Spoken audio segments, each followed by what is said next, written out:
Okay, thank you. Okay, let's go. Good morning, dear board members of the company. We're delighted to present our project on the challenges faced by your petrochemical company in the South Pars region. As a team, we've conducted an in-depth analysis of the complex issues, and we are eager to share our findings and recommendations with you today. At first, allow me to introduce ourselves quickly. We are Persia Consultant Group, a specialized consulting firm that focuses on diagnosing, analyzing, and improving business organizations, particularly in the areas of legal, financial, and ethical challenges. We are a team of 5, Fateme, Nima, 2 allies, and myself, Arya. We have collectively conducted thorough research and analysis to address the challenges faced by your petrochemical company in the South Pars region. Okay, let's have a quick overview of the key factors of the company. An approximate net profits of $550 million highlights a strong financial performance of the firm. Over 1,200 employees are contributing to the success of the operations. The covering area of the petrochemical complex is around 700 square kilometers, which can be considered as a small city of its own and has a huge impact on the residents of the nearby areas. Despite the remarkable financial performance that we mentioned earlier, the company has faced some new challenges that have disrupted the operations and incurred some unexpected costs. These challenges have raised concerns and prompted you guys to come to us to investigate further to understand the root causes of the problem. The company has witnessed 2 main problems in the region. The first issue revolves around challenges with local communities, challenges with local authorities in the South Pars region. The second issue relates to conflicts within the local community. I will quickly break down these problems so that we can be on the same page as we offer our solutions. The challenges with the local authorities is our first main issue. The company has encountered disputes regarding their right to use natural resources such as water, land, and road infrastructure. These disputes have made it challenging for the company to obtain the necessary permits and have raised concerns about the potential impact of the operations on the local natural environment. Local authorities, as the representatives of the community, have been slow in approving infrastructure deals, leading to significant costs and delays in the development and growth of the plant. The main concern of this problem is the legal issues that may raise and the financial costs of dealing with these legal problems. Also, there are some ethical challenges that we should consider while dealing with the local authorities, such as the implicit promises that they make and won't deliver. The second problem is mainly about the conflicts within the local community of the South Pars region. On one hand, the presence of our industry and employees has led to an increased cost of living for local residents, which has resulted in protests and damages to our country properties. On the other hand, most of the plant employees who are engineers coming from other parts of the country feel that they're being treated as unwelcome aliens. Local members can easily recognize the plant employees due to their different dialect. For instance, many local sellers triple their price when they spot a plant employee. These conflicts have raised some problems, such as verbal confrontations between different members of the community, or in worst case scenarios, physical aggressions. As we can see on the slide, this problem is mainly an ethical issue which leads to financial and legal consequences. But what is the main root of these problems? Based on our analysis, the root of these problems comes from a deep perceived inequality in the community of the South Pars region. People of this community are dealing with an intangible problem in their day-to-day life, which is not feeling equal to their own species. The local authorities may feel that the company is treating them with a top-down manner because of the money they make. The local community may also feel that our presence has led to increased costs of living without adequate benefits, creating a sense of inequality. This is a highly ethical issue which should be dealt with so that we can gain the support of the community and plan for the future growth of the company. After all, ethics is not just about never doing anything wrong. It's about making choices. From this step forward, my colleagues will present you our solutions to address these problems. Ali John, you can take the wheel from now. Thank you. Hello, everybody. As my colleague explained, we have found the root cause of your challenges and problems, and it is the inequality that local people are perceiving. This perceived inequality is our root cause, and we, as your consulting advisors, have come up with 4 major solutions to deal with these challenges. Each of these solutions is addressing the root cause from a specific angle, and they each have ethical, financial, and legal aspects. We are proposing to deal with these challenges through these solutions and with consideration of these different aspects. Our first solutions topic is developing mutually beneficial work interdependencies, and it consists of 2 parts. The first part's main topic is training and hiring local workforce, and the second part's topic is developing of supply chain and downstream industries in the region and using local capacities.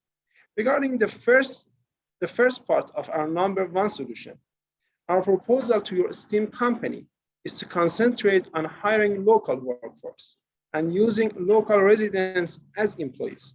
We can use local people and capable youth of the region in different departments of the company and the lower, middle, or upper layers of the company's organization. But as you already know and may want to declare, there is an important obstacle: the shortage or lack of necessary skills and expertise in the region. In addition to service and security and simple workers, you need technical forces and expert engineers. And we know that the majority of the company's employees are engaged in specialized work. Yes, this is an obstacle, and we have a solution to solve and eliminate it. If the company invests in training programs for people and empowering talented local residents, in the short or medium term, most of the skills and expertise needed by the company will be trained in the region, approximately 1 to 5 years. This solution addresses our root cause through the following outcomes. We can surely say that with this choice and action, a larger part of the company's profit goes to local people and stays in the region. This profit will reduce the deprivation. Also, native youth who are willing to work will contribute to value generation in the company and make a living out of it. More local people will be involved and benefit from the industry, leading to increasing integrity and decreasing the sense of inequality among local residents. When local people come to the company and become employees, they will understand the situation of the company and the work of other non-local employees. And this reduces the divisions in the region. We have some laws for hiring local people, and these laws, in some situations and industries, force or encourage hiring local residents. Legally speaking, if this solution is done and followed by the company, we would have compliance with these mandatory or incentive laws and will benefit from this compliance. Also, the image of the company in local authorities and mind of local people will become better. Challenges and friction between the company and local residents, which were mentioned in the early presentation, will decrease. This will reduce the costs of the company by reducing the costs caused by the challenges. And also, we can say that the company saves a considerable amount of money directly, and I will illustrate this issue in our next slide. We can surely say that this is worth it, and the company will profit from hiring local residents. First thing first, we can say by calculations that this choice reduces human resources costs by 33% for every employee. A local employee doesn't have the cost of flights, cost of accommodation and hoteling, cost of dinner and breakfast, and the additional payment for bad weather and being away from family. Also, local salaries are much lower than that of the expats and the average of non-local employees' salaries. And the company can reduce the salaries when more local employees are hired. On the other hand, local employees will work more in a month. If a non-local employee stays 2 weeks and spends the other 2 in his or her town with his or her family, the local employee can work 3 weeks in a month because he or she can go home at night. So if the minimum total cost of a non-local employee is 30,000 USD per year, the company will be saving at least, just considering the first point, a perpetuity of 10,000 USD per year for each local employee. Let us calculate the NPV of this choice. We assume that the salary will be constant in the future and the interest rate is 5%. As you can see in the formula, our PV for hiring a local employee is calculated by dividing our every year saved cash flow by our interest rate, which is 5%. And we see that we have a 200,000 USD positive PV per local employee. So considering the amount of investment for training local people, which is not very high in comparison, the NPV for this investment will be or can be positive and will lead to an increase in the market value of the company. Regarding the second part of our number 1 solution, our proposal to your esteemed company is the development of supply chains, value chains, and downstream industries in the region using local capacities. This solution consists of 3 main propositions. The first proposition is to use local capacities in the company's supply chain and provide the company's needs from the region. For example, food, clothing, transportation, laundry, and other needed products and services. The second proposition is the development of downstream industries and factories in the region. This will also reduce significant costs of transportation and logistics. For example, the establishment of factories to convert and produce more complex polymers and produce finished products, or the development of factories and textile industries. And the third proposition is to encourage and facilitate industry-related entrepreneurship and entrepreneurship of ancillary services in the region.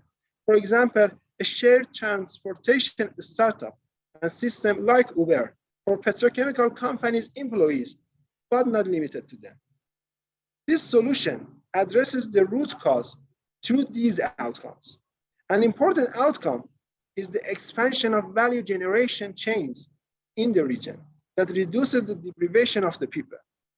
Buying food from a local catering or ordering employees' uniforms from a clothing production company in the region is a good example of this expansion of value generation. Native youth will contribute to wealth creation in these value chains and make a living out of it.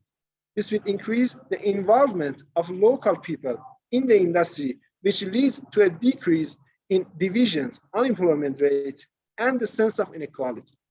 Also, another significant outcome is that capable local people will establish companies in the supply chain or the downstream industries and become entrepreneurs and business owners.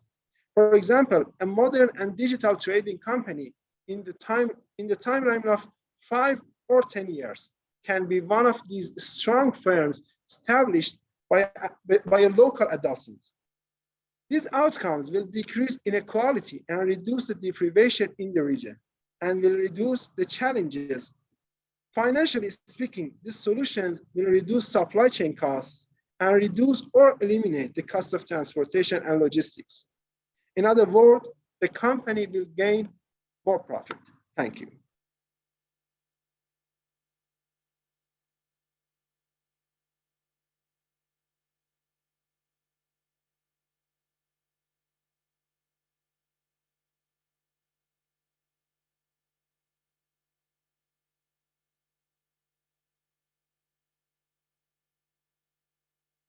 Is somebody muted?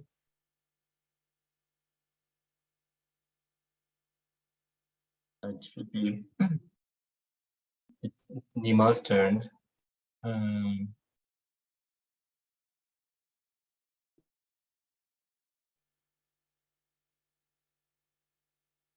Thanks for having us since here. At this point, I am going to explain the second solution. The topic I am going to talk about is community shares in the company, giving discounted stock option to residents. We are addressing these problems in this solution. They don't share in the benefits of the company while its disadvantages plague them. And residents consider the area and its resources to be their home and natural right. In other words, they are bearing environmental costs. Here is the definition and characteristics of a stock option. Stock options are given to residents and they can buy up to a certain maximum amount of company shares at a discount. These bonds cannot be sold or transferred between individuals, but they can return these bonds to the company and get the value of that. In this way, who don't have money or don't want to invest benefits from it. All members have one vote regardless how many shares they have. In this solution, you can give them a stake in the company's success and create a sense of ownership and shared benefits within the community. Also, this can reduce the probability of sabotage acts by local residents because now they feel they own property. The residents' shares are managed by a trustee. The trustee is the one who will represent the residents' share in the company. It will act as a mediator between residents and managers and will support the interest of shareholders. Here we have several of the best outcomes for this solution.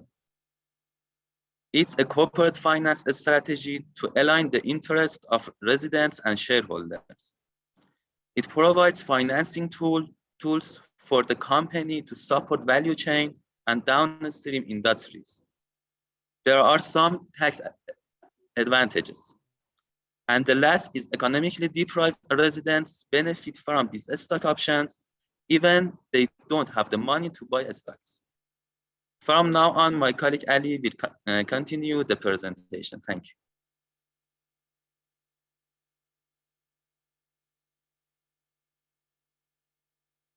Thank you, Nima, and thank you all for your attention so far. Now, I'd like to present our next solution for dealing with community conflicts. This solution involves engaging with the local community through cultural integration and has dominant ethical aspects. I know this photo in the left might seem a bit funny. You're probably thinking, who's the cute little boy in white collar clothes? Well, believe it or not, that's actually me. But don't worry, this solution is not about me, and I promise I'll be giving you the grown-up version of myself in the rest of the presentation. Let's back to our solution.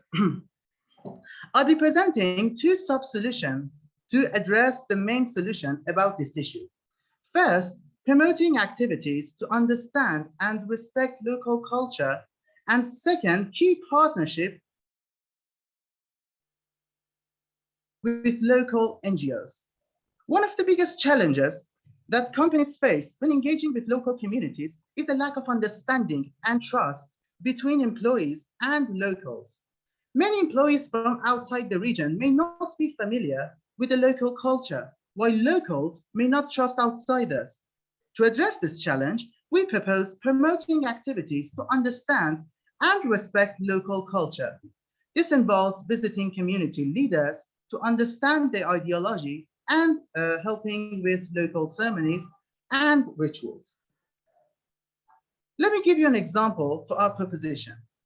In this community, there is a ritual called Gergesho, which means breaking out of obstacles, problem solving. During this ritual, households give chocolate to children while children move from one house to another. Doesn't that ring a bell? Yes, it's similar to Halloween without costumes. It's a Halloween for Muslims. Households believe that giving chocolate and other delicious sweets to children blesses them, which causes problem solving by the hands of Almighty. Your petrochemical company can sponsor this local ritual just like a festival, which is about local culture, children, and is related to religious beliefs. By sponsoring this ritual, we can show our support for the local community and gain their trust. The outcome of this solution are fourfold.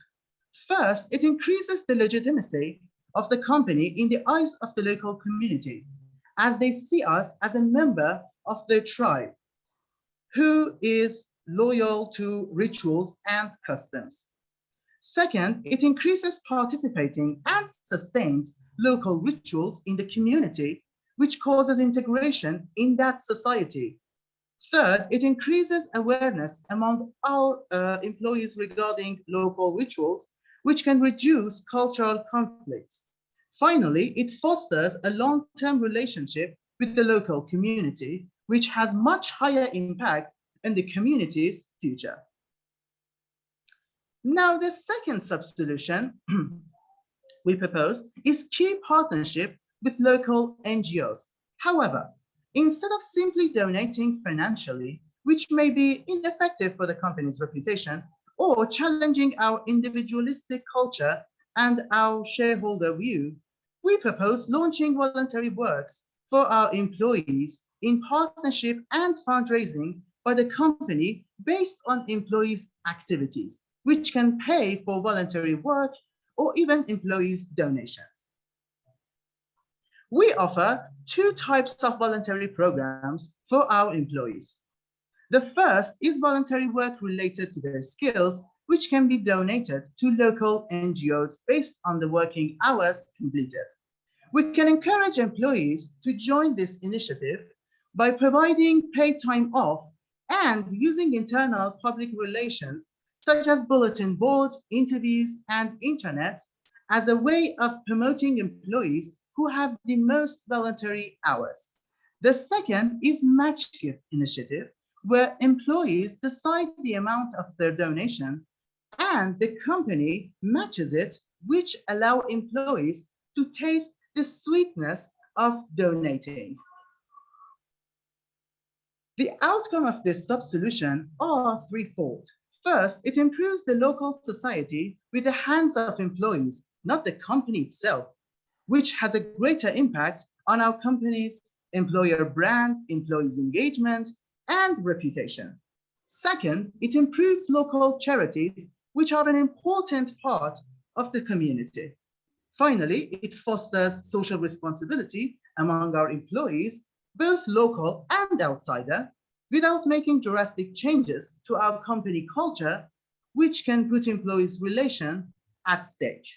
Now, my colleague Fatima will be taking over from here to present the last solution and draws conclusions. Thank you. Thank you, Ali. Thank you all for following us up until now. As your company is currently facing environmental challenges, I am here to discuss technical solutions that could address these issues.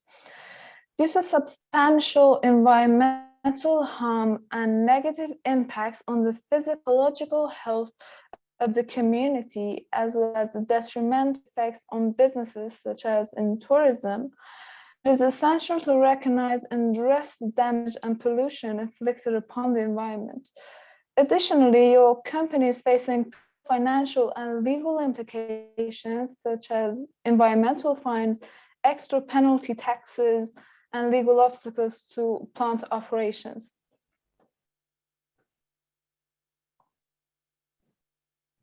Thank you. After conducting extensive global best practices, we have identified 3 potential packages of solutions that could work for you. The first solution focuses on cost-effective measures such as implementing filters, smokestack scrubbers, discharge systems.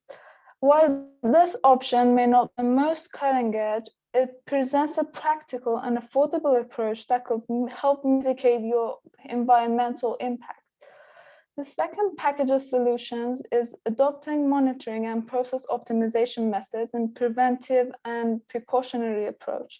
This would require some investment in cutting-edge technologies, but is still deemed to be of reasonable cost for the. The third solution is the most ambitious one. It's the most ambitious one. This comprehensive strategy aims at flaring utilizing the most advanced technologies and practices available. While it might be the most expensive option in terms of expenses, time, and managerial capacity, it also has the potential to as leaders in environmental stewardship. Therefore, we recommend conducting a thorough financial analysis to determine the most cost-effective solution that aligns with your long-term goals. It may be the second solution with cutting-edge technologies, clearly along with the first package of solutions, which is the minimal set of actions, or a different approaches tailored to your specific needs. Would you please turn it to the next slide? Oh, thank you. Addressing the environmental harm caused by your company is not only ethical responsibility, but a way of potential financial and legal implications. Implementing the proposed solutions will not only reduce the impact of environmental and community impact on environment and community, but also prevent the fines, tax.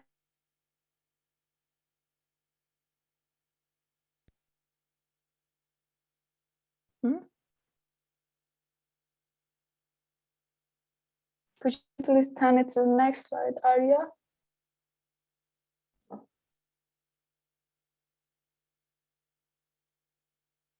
Thank you. In short, analysis, the root cause of the challenges faced by the company is the perceived inequality in the eyes of the local. In their view, the petrochemical company, the petrochemical plant has made the company owners and employees very wealthy, but the local residents are the ones who are bearing the cost of air and water pollution. This perceived inequality, we recommended 4 solutions, the first 2 of them being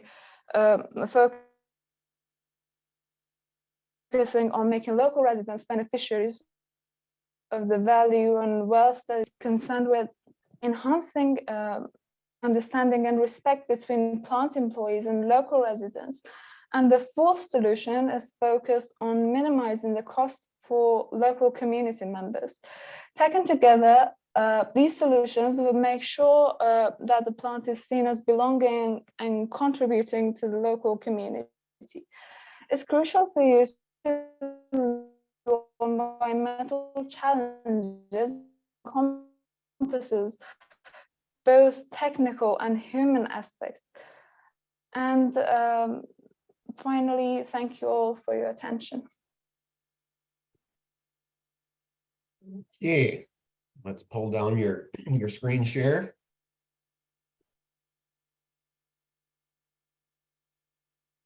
Okay.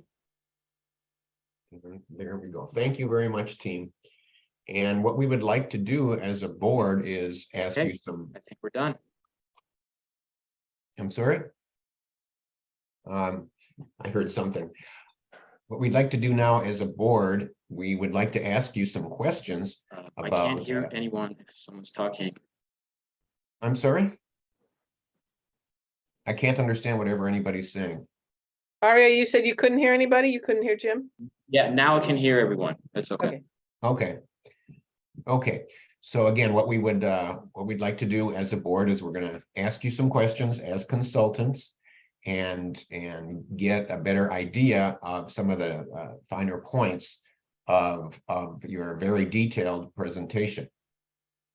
I'll start out with a question to you.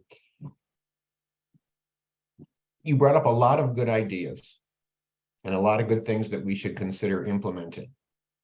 Now, we don't have the wherewithal to be doing everything all at once.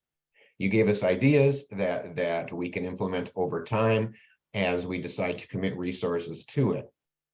So what I'd like to know is, what would be the highest leverage things that you would recommend that we do first? Pick a couple, pick three that have the highest leverage that will give us the biggest return on investment, and tell us what those are and why they would be amongst the first things we should do.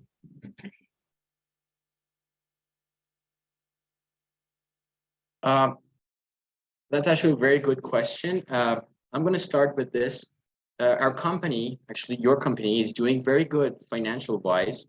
So we have to consider the other important issues at first.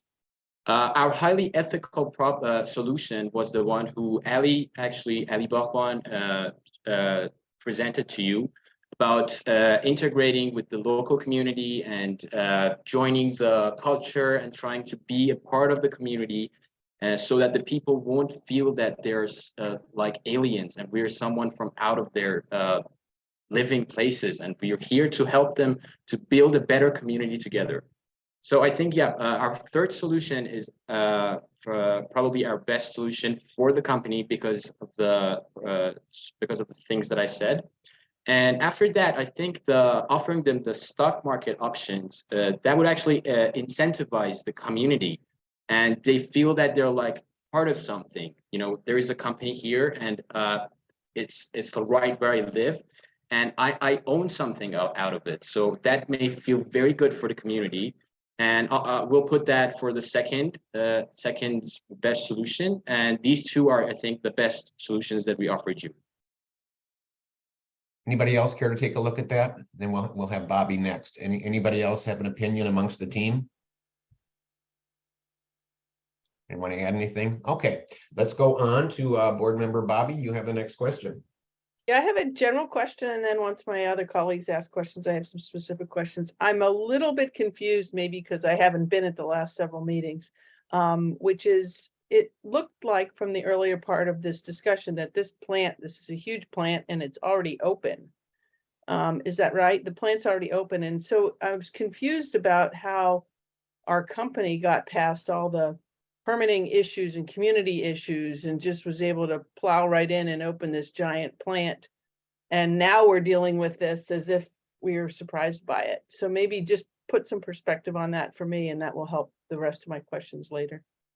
Yeah, of course. Actually, this is a huge business. Like it's a very high, actually, it's very important for the country. So the government will help you at first to like consider every problems, and it will help you to plant, to actually do everything that you need to build your plants and everything. So they're with you in the beginning, and they will help you, and they got your back and everything. But after that you got your plant, you're the one who has to manage the plant.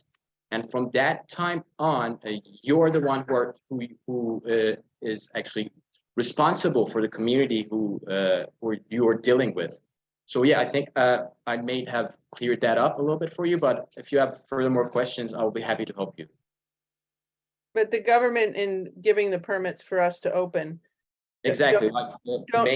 don't require any kind of community impact discussions or town halls or things like that. I mean, I don't know.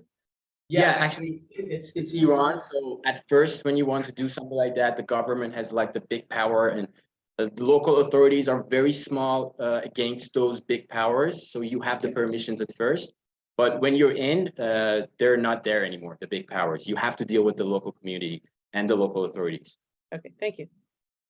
I'm sorry, I'm going to add something. You know, since making profit in this kind of situation, the economic situation, is very vital, you know, the government and the companies both don't have any, you know, any issue about these kind of problems. And when you opening that plant and that plant start working, that problems comes to the society and the working process of that plant, and these kind of things happen. So after several years, these kind of things, you know, induce managers to consider about it, and you know, hiring some consultants to think about and how to solve these kind of problems. It's like Caroline. Looks like you have your Zoom hand up. I wanted to raise some political questions.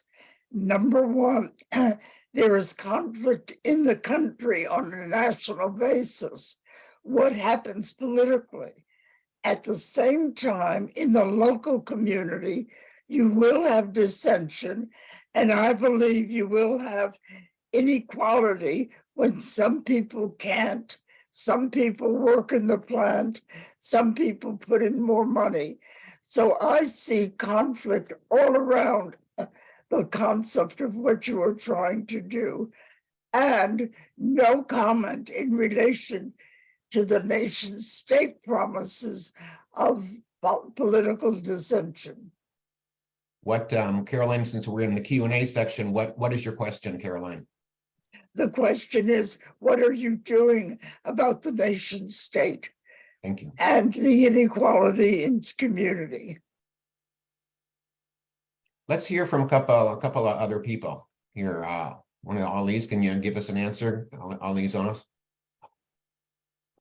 As you mentioned, petrochemical companies have international issues, and when you came to us, your issue was local matters and local challenges, and all our solutions are addressing the inequality that you mentioned by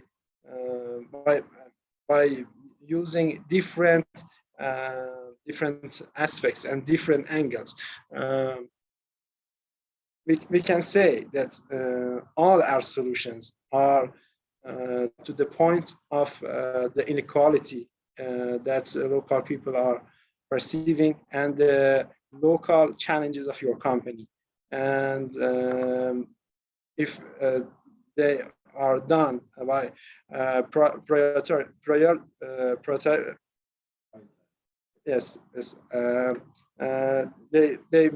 will solve your challenges.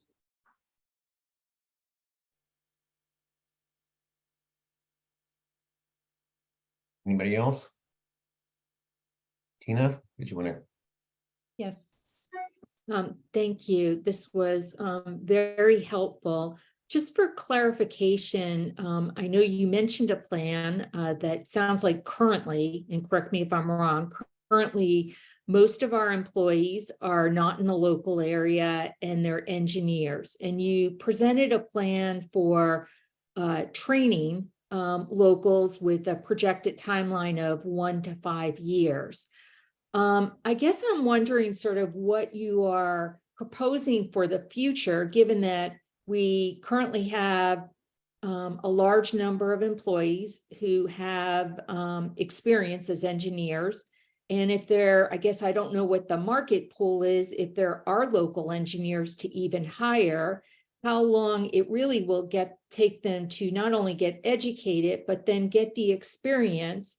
And is the projected plan that our employees be either 100% or a high percent local versus a mix of local and outside the area? Fatima, let's hear your opinion on this, Fatima. Yes, you can start way to training local people. I said 1 to 5 years because a bachelor degree takes almost 4 years. And if you want to train a chemical engineer or petroleum engineer in a local university, that takes almost 4 years or 5 years. And after that, you would have you would have an engineer. You would have a local engineer, and you can hire him and train him in the company. Can I ask a follow-up question to that? Of course. Because Let me it was jump in and that clarify section. something. Right Michael. now, 80% of our employees are in the local area in the Southwest region. 20% of them are actually in Tehran, based in Tehran. And we're planning for actually making local engineers be the main part of those 80%. So the existing 80% of the engineers here will be mentoring our new engineers, and they will come and replace them as a training experience, and they will actually learn the job with the existing 80% engineers in the faculty right now. Thank you for that, Ari, and that actually helps with something I was wondering about. You had a slide that calculates a savings of 200,000 per employee, and I think the way the calculation works, sorry, I'm a bean counter by trade, assumes that the experienced people are coming in almost like on a daily basis and being paid per diem, versus if they're going to need to be there for 1 to 5 years to train that 20% or that 80%, I guess it was. Why wouldn't we just relocate them instead of paying them hotel bills and travel expenses? It may overstate the savings, is what I'm saying from the way you calculate it. So you might want to look at that. That would not accept relocating because their families are in their hometown, and being away from the larger family, grandpas and grandmas, they would not accept your proposition. And some of them maybe, but not all of them. I think most of the expats and non-local employees would not accept this proposition. Even with lots of chocolate. Thank you. Question for you. Your stock option item is certainly an interesting one. My question to you would be, you're talking about offering that particular program to the locals. What's going to happen back at headquarters when all of those employees find out that they're not allowed to buy the same stock options that those in the expansion city are doing?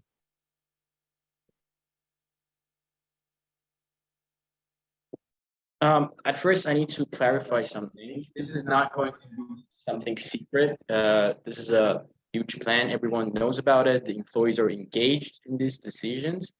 And we actually offer them to participate in thinking about how to deal with the local community. First, I needed to actually point this out. And after that, we offer our employees other kind of stock options. They got their own packages. They got their own compensation methods. So we try to keep our engineers and everyone satisfied in the company, but the local community is the one who is actually being felt left out. They're feeling left out, and we have to compensate them and actually incentivize them to feel a part of the community that we made over there. So yeah. Will there be anything that happens in the local communities that would mean that the headquarters folks don't get, and so they might get a little jealous, a little unhappy, feeling a little bit unfair? Can you clarify your question? Sure. It's related to my first question. I was talking originally about the stock options. Next, I'm speaking more in general. Are there any things that the home headquarters folks are not going to be getting that the people in the expansion area are going to be getting? For instance, some of the cultural issues that you're talking about and the things you want to do. Are there any things that are going to be lacking at headquarters that the employees might feel badly that they're not getting? And again, very similar to the stock options question, but more general. That's a good question. I think there would be some bad feelings like this in the main headquarters, because like the main headquarters type of guys are mainly located in Tehran. They're in a big city. They can't relate to the community that the main part of the company is actually located there. But as we offer our headquarter guys that what are we actually trying to solve here, I think they will see that this is at the end of the day in the benefit of the company to do these things, because actually we're doing this for the company. If we have a better community, we are going to operate better. We are going to have a better growth plans. We're going to do better in our financial situations and everything.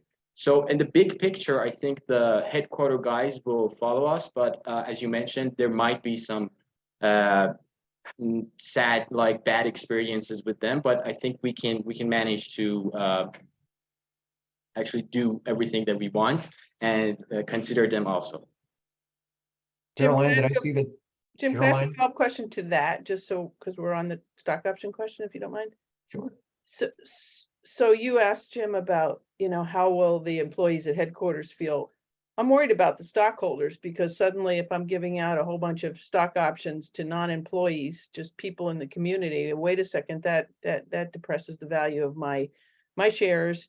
And I think if it was US, I'd be worried about a shareholder suit. That would be a risk here. I don't know if it is in Iran. And you also mentioned that I think Nima, you were covering this. You mentioned that this was a financing tool for the company, and I'm not. I mean, yeah, sure. If you assume all the stock options are going to be exercised, there may be some cash coming in. But I really worry about the investor impact. And is that the right thing to do? And doesn't it sort of, what's the line between a bribe and an incentive, right, to the local community? Sorry, there's a bunch of questions there. Pick any one of them. Pick one. Yeah, pick one.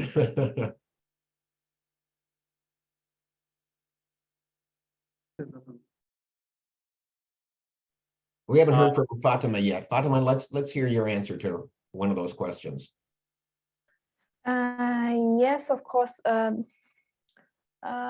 think it's the most natural thing to happen to the company's share prices, and I think of it as a trend, not an immediate solution to be able to be practical for the company. And I do not agree with my teammates on that.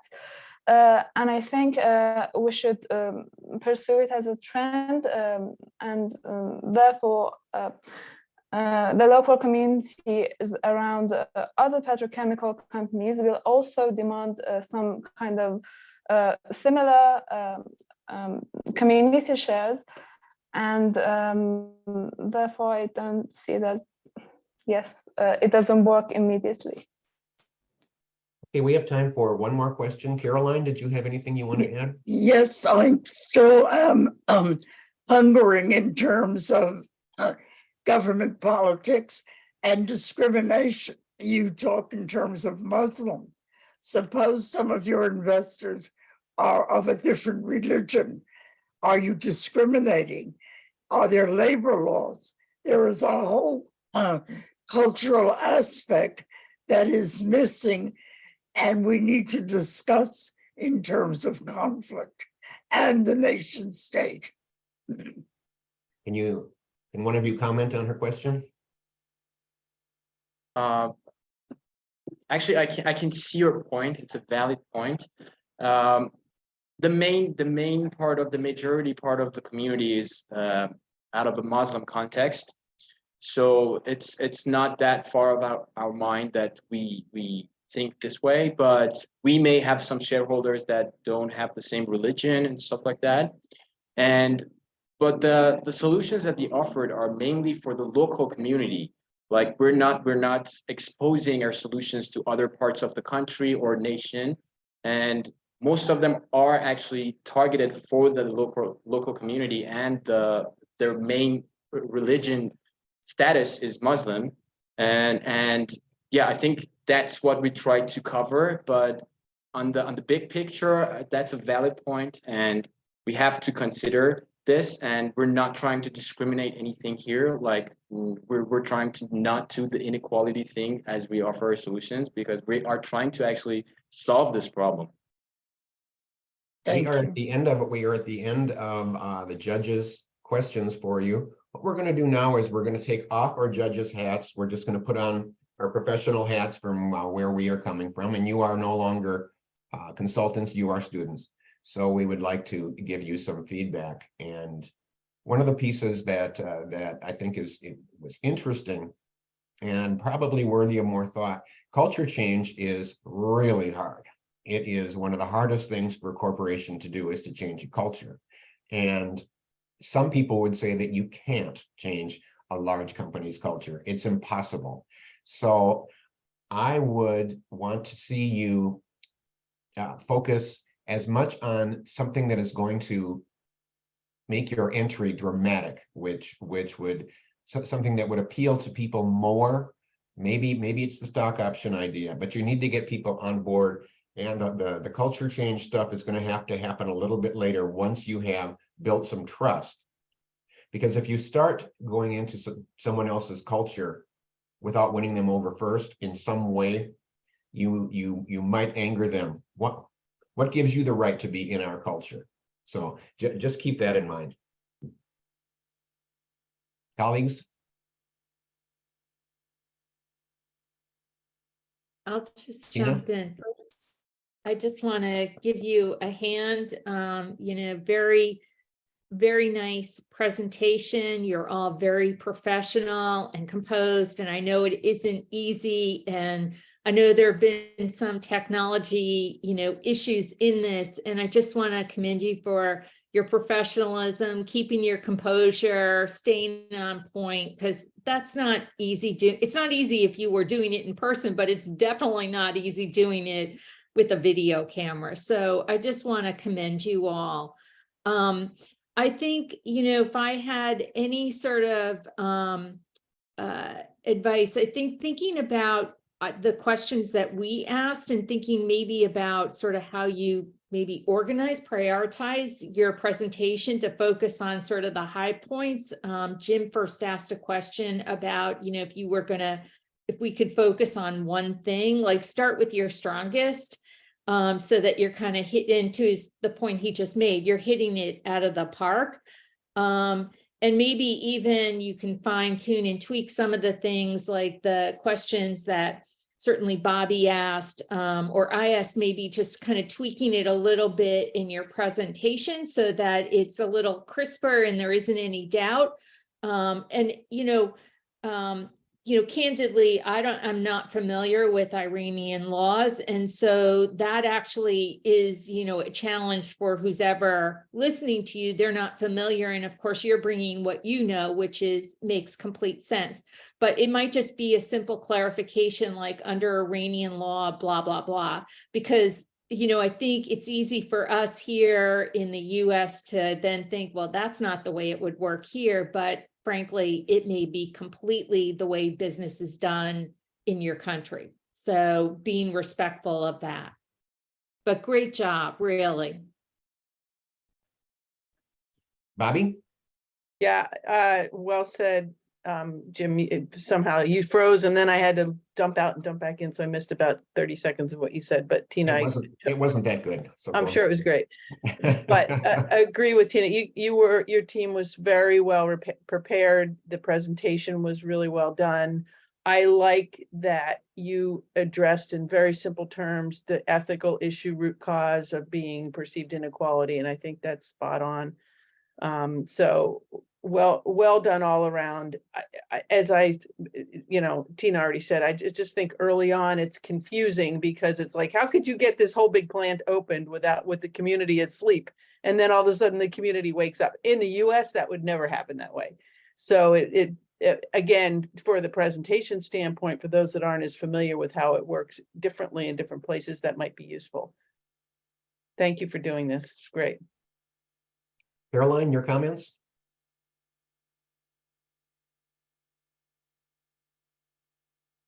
I'm sorry, who are you talking to? Caroline, can we get some feedback from you, Caroline? Oh, yes. No, I was very impressed with the presentation. That it's very professional and dignified, but I saw it as one-sided. I'm linked to government, particularly a nation state, such as Iran, and it is not as simple as you say. It is a beautiful frame, but there are a lot of jagged edges in it that have to be discussed and not glossed over. Thank you. I think what you're definitely seeing, and I think everyone is talking about this, is the whole systems thinking sort of thing here. You can't just isolate one city, really. You can't just isolate one idea. Every idea plays off other ideas, and then you bring in local culture and all those sorts of things. So it's important to keep in mind that yes, we'll introduce some things separately, but we really need to be very cognizant of what the second thing we introduce, what effect that will have on the first thing we introduce, and fully understand that going in. Because obviously, as a board, we did not understand some things going in. And so we need to know very, very succinctly, but in a very detailed way, how does the whole thing interplay? So always keep systems thinking in mind. In the interest of time, we are finished at this point. Did you have any questions that you have for us, including about anything to do with your 10-minute or your 90-second presentations tomorrow? Anything we can answer for you? First of all, I want to thank you all for this amazing experience. Thank you for the feedbacks. They were amazing. And I think all of my teammates are very happy to be here, happy to hear all your good comments.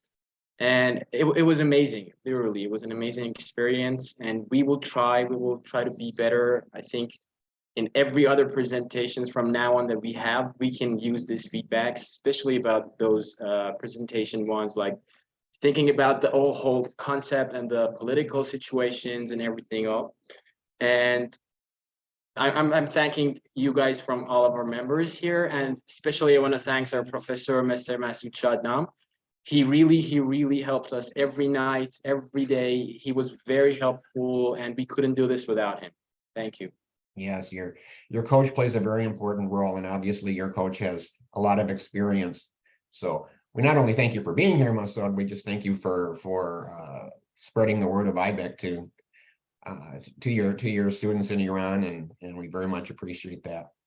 Yes, this was a very nice way to start out IBEC. We really appreciated all that you did, and thank you, Arya, for telling us that you found it to be a valuable experience. We are all about learning at IBEC, and the big value of IBEC is the work that you do to get here, and that is to figure out all these details. And we threw some tough questions at you, and we really appreciate your openness to that and your openness to our feedback. That is the end of your. Thank you all. Just a brief question, Jim. The next two presentations are going to be with a different panel of judges or the same? You will have a different set for the 10-minute, and the way things are laid out. I'm sorry, but you'll be seeing me again tomorrow. Okay, that's good. That's great. Tomorrow for your 90-second presentation. So it's different for different teams, how many different judges you'll get, but you'll see me, but I will have a different assistance tomorrow. Fantastic. Yeah. Thank you all. So thank you so much for coming. And we really, Caroline, did you want to add one more thing? I just want to add one more thought. We have not discussed the profits per se, and you're saying you're keeping them in the community. That won't work if you're an international company. And I think that speaks to some of the systems thinking as well. We wish you very well. Thank you again for coming to IBEC.